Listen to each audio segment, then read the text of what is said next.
ঢাকা ও চট্টগ্রাম বিভাগে প্রাথমিক সহকারী শিক্ষক নিয়োগ পরীক্ষার ফলাফল প্রণয়নের ক্ষেত্রে জনপ্রশাসন মন্ত্রণালয় কর্তৃক জারিকৃত কোটা সংক্রান্ত সর্বশেষ প্রজ্ঞাপন অনুসারে ৯৩% মেধা ও ৭% কোটা অনুসরণের দাবিতে জাতীয় প্রেস ক্লাবে সংবাদ সম্মেলন করেছে বৈষম্য বিরোধী চাকরি প্রত্যাশীরা। সংবাদ সম্মেলনে শূন্য পদে সর্বোচ্চ সংখ্যক শিক্ষক নিয়োগের দাবিও জানায়। আগামী ৭২ ঘণ্টার মধ্যে দাবি পূরণ না হলে কঠোর কর্মসূচি ঘোষণার কথাও বলা হয় সংবাদ সম্মেলনে।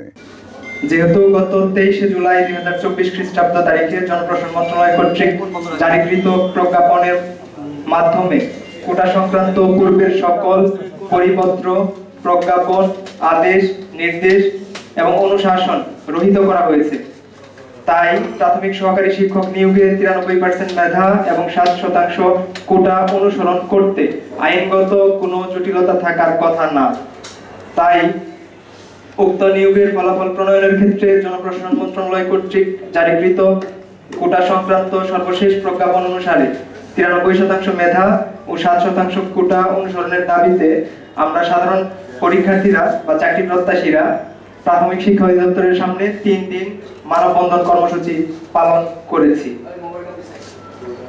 গণপ্রজাতন্ত্রী বাংলাদেশ সরকারের মাননীয় প্রধান উপদেষ্টা আমাদেরকে আহ্বান করলেন,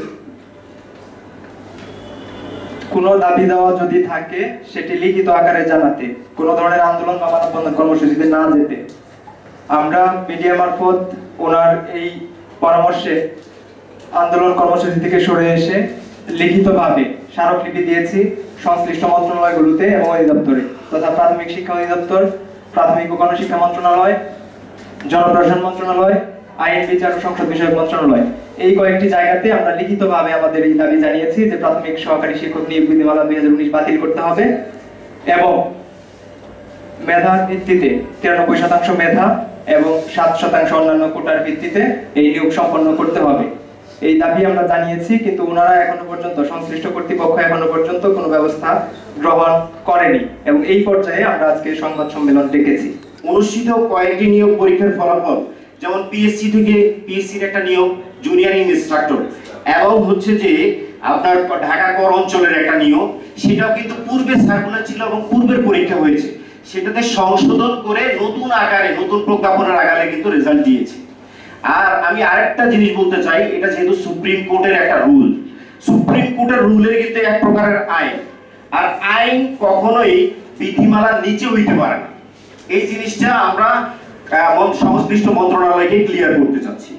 আরেকটা হচ্ছে যে অবশ্যই এই ক্ষেত্রে আমাদের দুইটা দাবি হচ্ছে প্রাথমিক সহকারী শিক্ষক নিয়োগ বিধিমালা ২০১৯ অবশ্যই বাতিল করতে হবে এবং জনপ্রশাসন মন্ত্রণালয় কর্তৃক জারিকৃত কোটা সংক্রান্ত সর্বশেষ প্রজ্ঞাপন অনুসারে ৯৩% মেধা এবং ৭% কোটার ভিত্তিতে প্রাথমিক সহকারী শিক্ষক নিয়োগ তৃতীয় ধাপ ঢাকা চট্টগ্রাম বিভাগের চূড়ান্ত ফলাফল দ্রুত সময়ের মধ্যে প্রকাশ করতে হবে।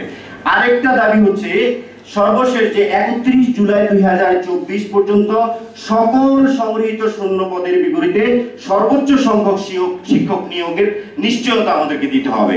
আর এই আলটিমেটামটা আমরা দিচ্ছি যে আগামী ৭২ ঘন্টার মধ্যে আমরা সংশ্লিষ্ট জনপ্রশাসন মন্ত্রণালয়, আইন মন্ত্রণালয়, প্রাথমিক ও গণশিক্ষা মন্ত্রণালয় বরাবর যে ওনারা যদি আমাদের এই দাবির সাথে একাত্মতা পোষণ না করে, দ্রুত রেজাল্টের ব্যবস্থা না করে, তাহলে আমরা কঠোর অবস্থানে যেতে বাধ্য হব। একটা নির্দিষ্ট টাইমের যাদের বয়স ছিল ৩০-এর কাছাকাছি তাদের সময়টা বাড়ানো, কিন্তু আমরা যারা প্রকৃত ক্ষতিগ্রস্ত হয়েছি ২৭-২৮ বছর বয়সী, তাদের ক্ষেত্রে কিন্তু তারা এই কাজটা করেনি, বাড়ায়নি।